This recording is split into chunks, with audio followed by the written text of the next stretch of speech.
তীব্র গরমে হাঁসফাঁস করছেন শিলচর শহরের জনগণ। কেন্দ্রীয় হাওয়া দপ্তর যে পূর্বাভাস দিয়েছে তাতে স্পষ্ট আগামী কয়েকদিন চলবে অসহ্য গরম।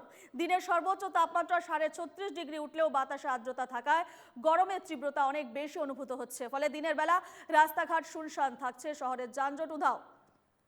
এ নিয়ে সরাসরি চলে যাব আমাদের প্রতিনিধি পাপলু দাসের কাছে। পাপলু, যেমনটা জানা যাচ্ছে যে একেবারে গরমে হাঁসফাঁস শিলচরবাসী, কিরকম পরিস্থিতি সেখানে, কেমন গরম অনুভূত হচ্ছে সেখানে?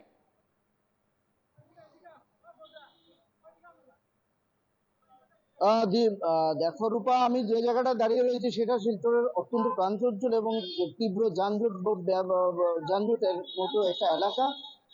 শিলচর সেন্ট্রাল রোডে আমি দাঁড়িয়ে রয়েছি এবং ঠিক যে জায়গাটায় রোজ দিন এখানে শত শত গাড়ি জ্যাম থাকতো, আজকের দিনে তুমি দেখতে পাচ্ছ সেখানে কিন্তু গাড়ি নেই বললে চলে। পেছনের জ্যামটা তুমি দেখতে পাচ্ছ, গাড়ি ফাঁকা রাস্তা।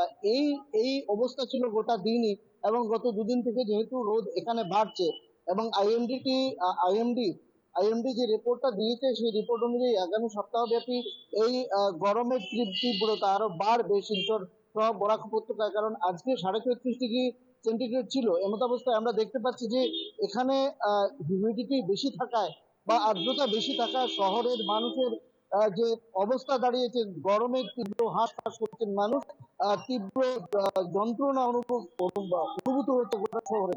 এবং এই নিয়ে আমরা কথা বলবো শহর প্রচলিত যারা রয়েছেন তারা, এবং এখানে যে তুমি পেছনে দেখতে পাচ্ছ এখানে ফলের জুস বা শরবত যারা বিক্রি করেন তাদেরও কিন্তু বলা যায় এখন তাদের ব্যবসাটা বেড়েছে।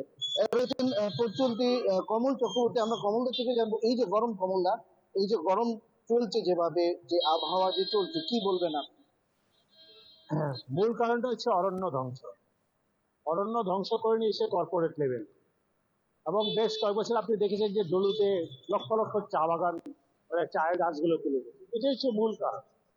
ঠিক আছে, সেই সঙ্গে রয়েছে আমাদের যে শহরে যে নোংরা আবর্জনা তাতে পরিষ্কার না হওয়ার, বিশেষ করে প্লাস্টিক থেকে শুরু করে যা যা আমাদের আবর্জনা আমরা দেখতে পাচ্ছি, আর এগুলো যদি পরিষ্কার না করা হয়, এবং আমাদের পাশাপাশি কি করতে হবে, একদিকে যেমন কর্পোরেটের, যেখানে তারা কর্পোরেট লেভেলে যারা অরণ্য ধ্বংস করে তার বিরুদ্ধে লড়তে হবে, ঠিক পাশাপাশি প্রতিদিন প্রতি মুহূর্তে আমাদের গাছকেও রক্ষণাবেক্ষণ করতে হবে।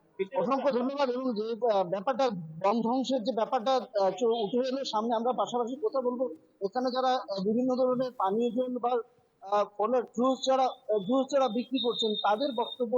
তুমি দেখতেই পাচ্ছ এখানে রীতিমতো ভিড় জমেছে, এবং এভাবেই কিন্তু গোটা দিনের পানীয় জল বা যে সুস্বাদু পানির ফলের জুস গুলো বিক্রি হচ্ছিল এভাবেই চলছে। দাদা, বিক্রিটা কিরকম বেড়েছে? হ্যাঁ, একটু অল্প বেড়েছে বিক্রি।